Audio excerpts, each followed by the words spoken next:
tijeku je druga smotra sveučilišta u Dubrovniku, a mi smo došli do našeg posljednjeg današnjeg sugovornika.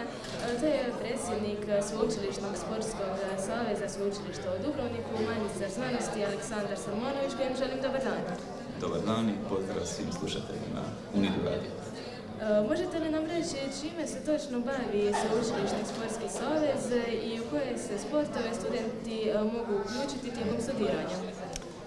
Sveučilišni sportski savez ustrojava sve studentske ekipe, potiče na rekreativno i natjecateljsko bavljenje. Znači, sudjelujemo u različitim međusveučilišnim natjecanjima, dok također i organiziramo pojedina natjecanja unutar sveučilišta, ali što je još važnije, organiziramo pojedina natjecanja po čemu smo posebno poznati, a to su natjecanja međunarodnog karaktera. Prije svega govorimo o našoj poznatoj tradicionalnoj veslačkoj regati Semper Primus, znači studentska veslačka regata osmeraca. I po memorijalu Vedana Jelavića, inače međunarodnog košarkaškog i odbojkaškog turnira u prosincu svake godine. Tako da pokušavamo što više uključiti taj studentski sport u život tih studenata, jest da je svake godine sve veći izazove, smo nekako svjesni ovih današnjih trendova gdje je sve teže animirati studente za sport, ali jednostavno zadovoljni smo dosadašnjim radom, ali i ujedno znamo gdje moramo ići, gdje najviše moramo, ono što se kao kolokvijalno reći, potegnuti. Tako da, evo, nadam se da će ova godina, kao i sve do sad, proći uspješno.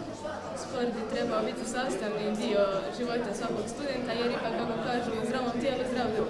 Ma tako je, pazite, ovaj sport na akademskoj razini se strahovito razvija.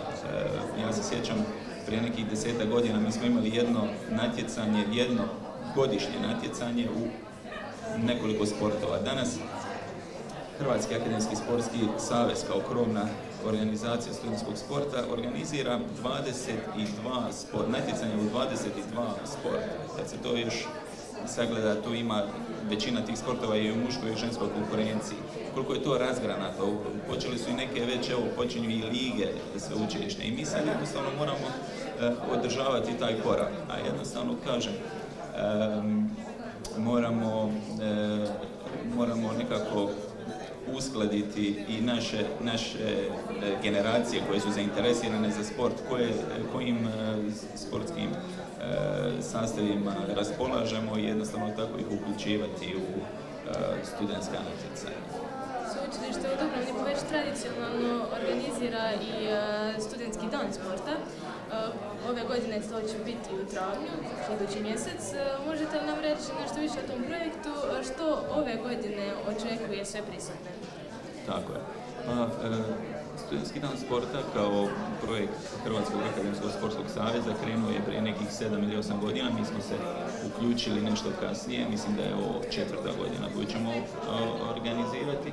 Radi se o jednom sportsko-zabavnoj manifestaciji koja će biti na Stradunu, kao što ste rekli, u travnju, točnije 18. travnja. Zajedno s nama će najvjerojatnije organizirati i visoko učilište RIT Croatia. I u tom nekakvom kombiniranoj organizaciji svake godine imamo različite demonstrativno sportske aktivnosti koje su baš zabavne. Ja potičem posebno naše studente koji sam siguran zainteresirani, ali nekako ih je teško dovući subotom popodne tamo, pa ćemo dati nekako, imamo se za cilj da ih posebno animiramo ove godine. Evo i ovim putem ih pozivam da 18. travnja se svi skupa sretnemo dole na Stradunu. Pridružujemo se pozivima, a nadamo se da će i budući studenti se uključiti u sportski dio života sveučilišta u Dubrovniku. Hvala vam na razgovoru. Hvala vam.